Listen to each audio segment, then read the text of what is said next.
quando a gente trata de doenças, às vezes a gente ganha, às vezes a gente perde. Mas quando a gente trata de pessoas, a gente sempre ganha. Então a gente quer... Por isso que o nosso propósito é de ser, né, um sinônimo de esperança, de cuidado, de reafirmação de direitos. A gente não entende que o nosso propósito seja cuidar de doentes.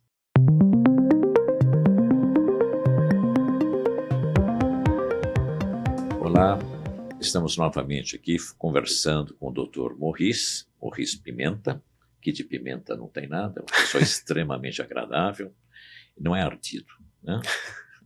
E é também o responsável pela implantação do Hospital da Mulher dentro do Secunce que tem as suas 17 unidades, quer dizer, é o Hospital da Mulher, mais 16 unidades de saúde no estado de São Paulo. Vamos dar continuidade a uma conversa que nós iniciamos sobre o Hospital da Mulher. Queria me ater um pouquinho. Primeiro, saudações, Dr. Morris. Um prazer estar aqui com você, Romeu. Tratar de câncer deve ser muito difícil, né? Não Sim. Só para quem está lá no tratamento, mas também para quem se importa. Sim. Romeu, o tratamento de câncer, ele envolve uma dimensão pessoal e uma dimensão familiar importante. Porque quando a pessoa ela se descobre com câncer, ela coloca em xeque toda a existência dela. E essa existência ela interfere na pessoa e no seu entorno. A gente percebe o quanto que isso desorganiza famílias, o quanto que isso mexe com dimensões pessoais e o quanto que isso é importante, até para situações onde as pessoas acabam utilizando esse momento para reconstruir vínculos, para se colocar em análise. O medo da morte é inevitável e a gente percebe isso todos os dias. Mas não quer dizer que a morte seja inevitável com o tratamento de câncer. Romeu, eu sei que é difícil, mas Romeu, hoje temos mais esperança? Com certeza, Romeu, com certeza. O câncer, no passado, ele era igual a um sinônimo, como um atestado de óbito, né? Hoje não é mais assim, né? Já faz bastante tempo que os tratamentos... Dependendo do tipo de câncer, né? O diagnóstico precoce, ele é extremamente importante. Tá?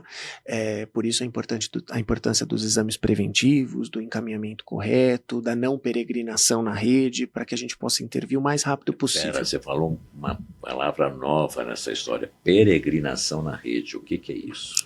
Porque o que existe, Romeu, infelizmente, é uma fragmentação do processo de cuidado, né? Então, o que acontece? O paciente passa numa unidade básica de saúde, e ele é encaminhado para um outro lugar para fazer a mamografia. Essa mamografia vem alterada, ele é encaminhado para um outro lugar para uma consulta de mastologia. Aí esse mastologia identifica e ele encaminha para um outro lugar para fazer uma cirurgia diagnóstica. E esse paciente vai perdendo tempo na rede. É muito estranho que um gestor de um hospital reconheça esse fato, porque isso normalmente a população sofre isso. E normalmente os gestores têm um jeito de dizer, não, isso não ocorre, é porque não foi assim. Não. Acho muito interessante esse reconhecimento. Romeu, a gente tem duas formas de abordar a vida, né? A gente pode negar a realidade e a gente pode reconhecer e interagir com ela.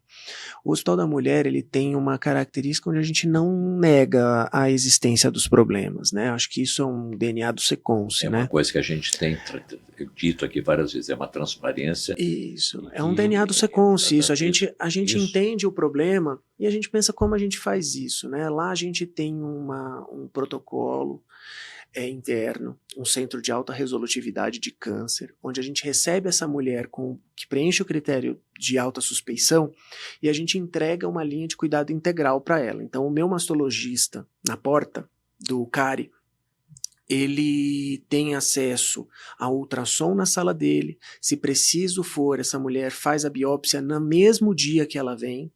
Eu tenho a possibilidade de refazer os exames caso haja alguma dúvida em relação à mamografia, ultrassom, eu tenho tomografia, eu tenho ressonância, o que for necessário para o diagnóstico dela. E no máximo 20 dias essa mulher retorna no exame com o resultado do anátomo patológico e a gente define qual o tratamento que ela vai fazer. Se ela vai para quimioterapia, se ela vai para cirurgia, se ela vai para quimio e radioterapia concomitantes. Então a gente consegue entregar isso para ela.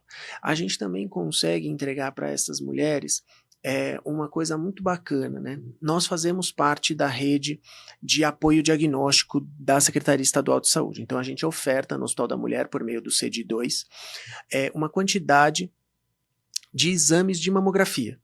Quando o exame de mamografia vem alterado, eu tenho um protocolo de resultado crítico. Então, a minha equipe... Resultado crítico... Vem um BIRADS 4. BIRADS é uma classificação dos exames. Quando ele vem com BIRADS 4 ou BIRADS 5, é alta suspeição de câncer. Sim. Muito provavelmente é um câncer de mama. Tá. Quando esse resultado vem alterado, ele não é um paciente nosso. Ela veio para fazer um exame conosco. Eu já identifico que é um exame e eu já acolho esta mulher dentro do hospital. Então, a gente consegue entregar para esta mulher um acesso mais rápido.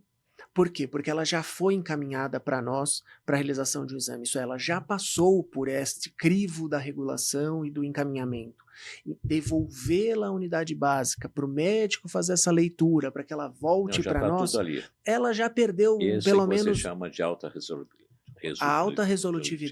A alta resolutividade é eu entregar para o mastologista toda a cadeia diagnóstica. Sim. E eu conseguir entregar para essa mulher o acesso. Ela chegou, vai começar o tratamento. Sim. Tem drogas mais eficientes e mais modernas ou é a mesma de 15 anos atrás? Romeu, aí você toca num assunto que são limitações do Sistema Único de Saúde. Né? O Sistema Único de Saúde ele funciona de uma forma muito conservadora. Né? A gente tem no nosso sistema uma regra, né, que nós só utilizamos os medicamentos depois deles passarem de um rito de aprovação institucional desse medicamento. Mas os medicamentos que a gente tem hoje no Hospital da Mulher são medicamentos comprovados, com eficácia comprovada e que salvam vidas aí com eficácia comprovada.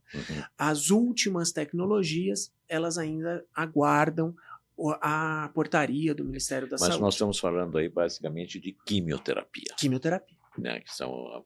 Porque a radioterapia, o que tem lá é o acelerador linear. Né? E é um dos mais modernos. Sim. Porque aí a questão do acelerador linear é uma questão de ser mais preciso o foco dele de radiação.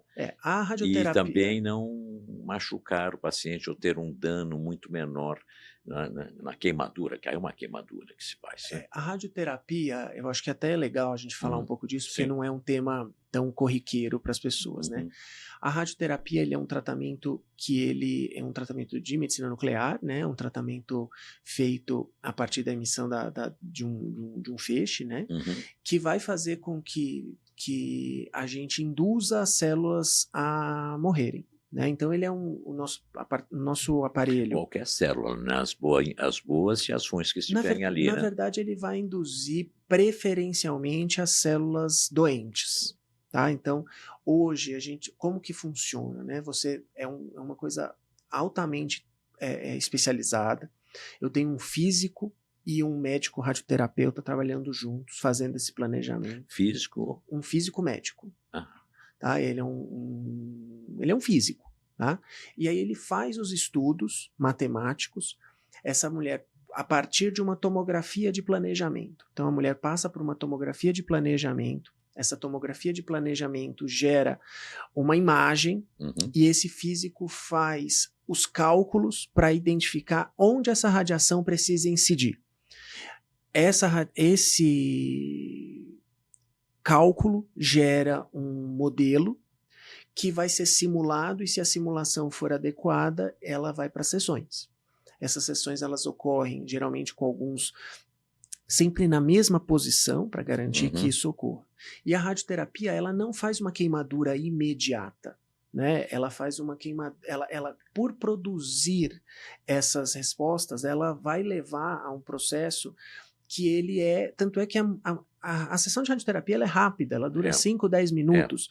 E ela sai da sessão e ela não tem uma queimadura ali naquele momento. Isso vai aparecer para alguns pacientes depois de um certo tempo. É como a do sol, né? É, Porque ele ficou exposto ali, tá? Depois, dependendo não é do grau que exatamente o tá, mesmo mecanismo, mas é um depois que raciocínio similar. depois que vem a queimadura surge, né? Porque Isso. ficou exposta aos raios, etc. Isso. Mas e daí? E a precisão da radioterapia hoje no tratamento? A precisão é ótima, né? São os modelos eles são muito bem consolidados, os cálculos são bem consolidados. O aparelho que nós temos lá é um aparelho de última geração, digital. Quantos aparelhos tem? No Hospital da Mulher de Radioterapia nós temos um acelerador linear. Sim, tá? E precisaria de mais, né? Precisaria. Se a gente está num momento agora de redefinição do plano de trabalho do ano que vem, Sim. junto com a secretaria. Sim. Mas se nós tivéssemos que olhar para o Hospital da Mulher, não seria demais termos 3 ou 4 aceleradores lá dedicados ao hospital. 3 a 4 vezes mais? 3 ou 4 vezes mais, pelo menos. Nossa. Então a gente demanda a radioterapia em outros serviços por conta do volume que nós temos. E que você está falando que é eficiente, então. Romeu, é que às vezes as pessoas, a gente até conversou no papo anterior, do tamanho do Hospital da Mulher, né? Para você ter uma ideia da representação do Hospital da Mulher, esse ano a gente fez uma aceleração para buscar a produção, né? Como na implantação do hospital. No primeiro trimestre de 2023, nós ofertamos para a rede de oncologia do estado de São Paulo, em saúde da mulher, mastologia e oncoginecologia, mais que a soma de todos os outros prestadores da região metropolitana em oncoginecologia e oncomastologia. Então, se você pegar todos os outros somados no primeiro trimestre de 2023, eles não alcançam o número de consultas que nós ofertamos.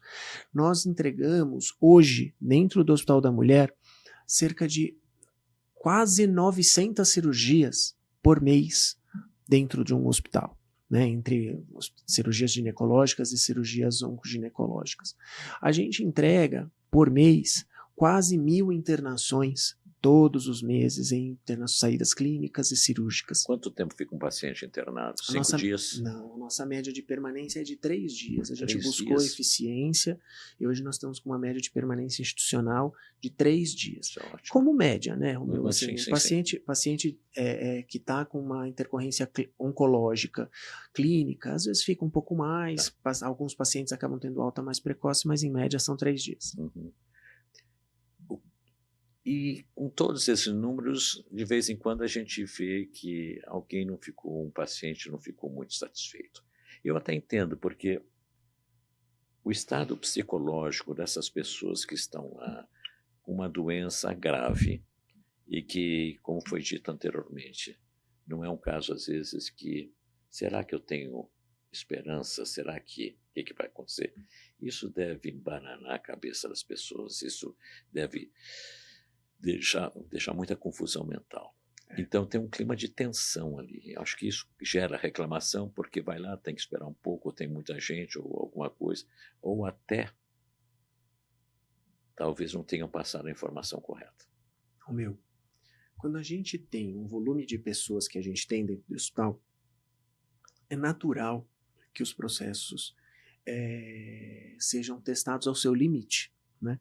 E quando processos são testados aos seus limites, é normal, num primeiro ano de implantação, né, que é esperado que no seu primeiro ano de implantação nós tenhamos alguns problemas relacionados a fluxo e aprimoramento, consolidação de um processo de trabalho. E existe, como você bem falou, né, um clima. Né?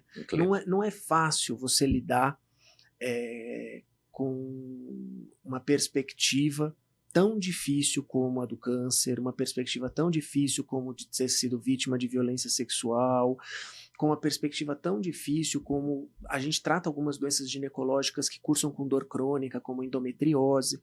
Então, assim, é muito complicado, porque a pessoa ela chega e nós somos a esperança para ela.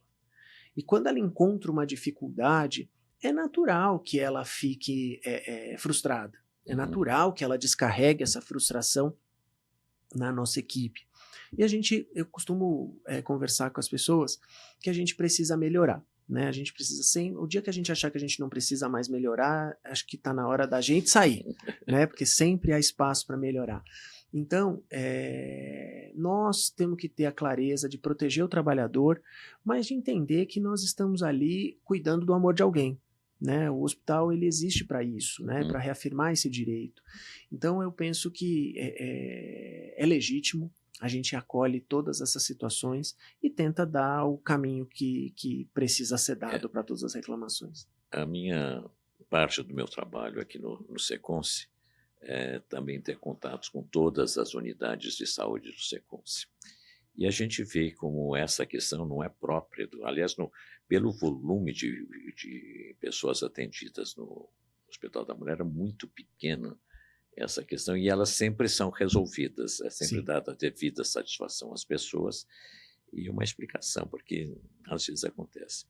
Mas o que eu queria dizer é assim, na área da saúde,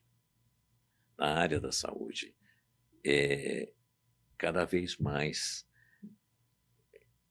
as pessoas têm muita expectativa. Eu não sei se cada vez mais as pessoas tendo consciência de que elas têm um direito ao tratamento adequado, aos cuidados de saúde. É um outro aspecto que a gente leva em consideração, tem que levar, é que muitas famílias que antes tinham um tratamento médico pago, particular ou qualquer coisa, e supostamente estariam em um hospital supostamente melhor, e nem sempre é assim. Eu vou dar um exemplo lá em Sorocaba, o Conjunto Hospitalar de Sorocaba. Os médicos que atendem lá são os mesmos que vão em clínicas particulares ou num grande hospital particular que tem em Sorocaba. O que não tem é hotelaria, né? Essa parte da hotelaria, mas o tratamento é o mesmo. Já no caso do Hospital da Mulher, eu acredito que seja assim, além de vocês oferecerem uma hotelaria, porque é um hospital muito bonito, voltado para esse atendimento também e tal. Romeu, eu acho que a parceria público-privada, onde se situa, né, o Hospital da Mulher, a parceria com a Inova e com o Seconce conseguiu agregar coisas muito importantes para esse processo. E eu acho que, assim, do ponto de vista de hotelaria, nós não devemos praticamente nada aos melhores hospitais, né? É um privados. Hospital bonito. Bonito, as coisas funcionam. Funcionam, isso. Né? Então, a gente tem alguns avanços de tecnologia que não tem 99% dos hospitais privados. Então, eu tenho uma farmácia robotizada, automatizada. Então, o médico prescreve e o medicamento vem para um tubo pneumático no nome do paciente para a enfermagem dispensar. E é só para aquele paciente. Exatamente, individual. Então, e para ser aplicado tem que passar por um código de barras ou qualquer coisa e depois passado. Não é qualquer hospital que tem a estrutura que nós temos. Então, e os médicos que nós temos também são médicos de alto gabarito, que fazem parte de corpo clínico de Einstein, de Sírio, de Grupo DOR.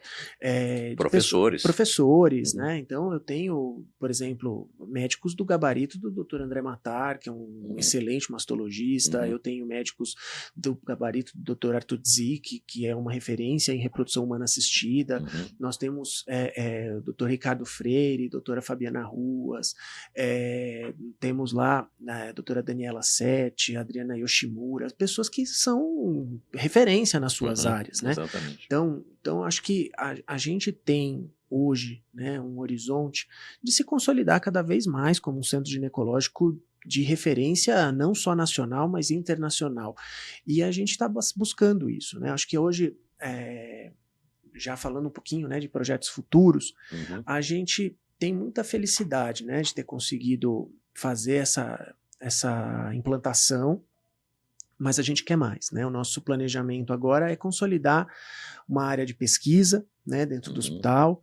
A gente quer consolidar, a gente tem conversado bastante com o Seconce, conversando bastante com os médicos, conversando bastante com o complexo industrial. Só para fazer um parâmetro, uma paradinha, existe no Hospital da Mulher 2 tipos de pessoas que trabalham lá. São os funcionários do Estado e são os funcionários do Seconce, todos exercendo a mesma função, mas são 2 tipos de público que lá se encontram para atender um objetivo em comum.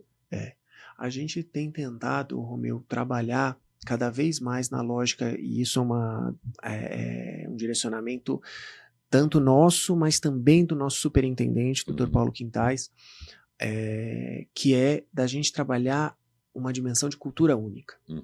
Não importa o crachá, se o crachá está escrito Seconsio, se o crachá é de um prestador, se o crachá é da Inova, se o crachá... sim, tem o pessoal da Bata Cinza, que a gente chama, que é o pessoal da infraestrutura, que também é da Inova, desculpe. Então, não importa muito essa natureza, importa que sejamos todos, porque para o paciente... Não importa. Não importa, ele não quer saber qual é o CNPJ contratante. Exatamente. Né? Ele quer saber ser atendido.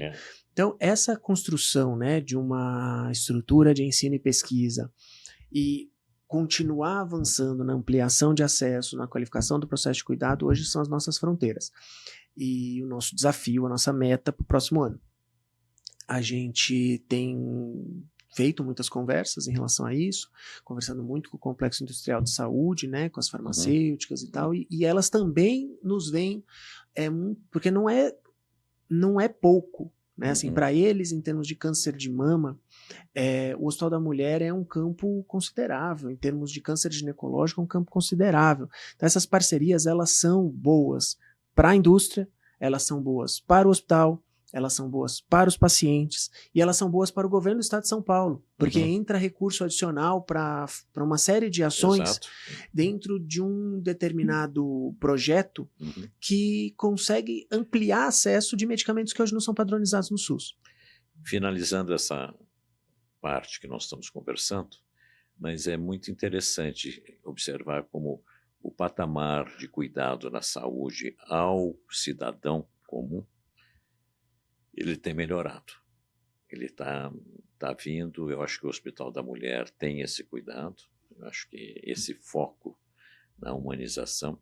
Aliás, eu costumo dizer que medicina, falar em humanização é um paradoxo, não deveria ser, porque medicina em si já implica a humanização, né? Não deveria ser uma coisa ser explicitada. E eu vejo isso ocorrendo no Hospital da Mulher, nas visitas que eu vejo lá, conversando com as pessoas, que é focado e tem esse cuidado. A gente tem duas questões em relação a isso, Romeu, que eu acho que é sempre bom a gente poder falar, né? A primeira é a perspectiva do direito, né? A Constituição brasileira reafirma o direito à saúde como um direito fundamental. Então nós não estamos fazendo favor a ninguém. Né, a gente está fazendo, na verdade, a nossa parte. O Seconsio tem essa característica de preservar o direito das pessoas, de entregar um serviço de qualidade que consiga dialogar com uma necessidade em saúde. E existe uma segunda coisa, né, quanto a essa dimensão de humanização, que é o fato da gente tratar pessoas.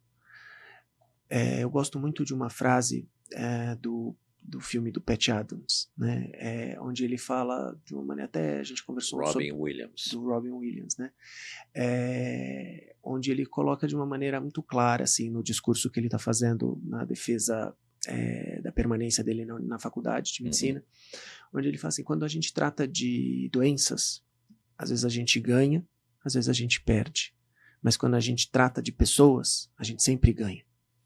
Então, a gente quer... Por isso que o nosso propósito é de ser, né, um sinônimo de esperança, de cuidado, de reafirmação de direitos. A gente não entende que o nosso propósito seja cuidar de doentes.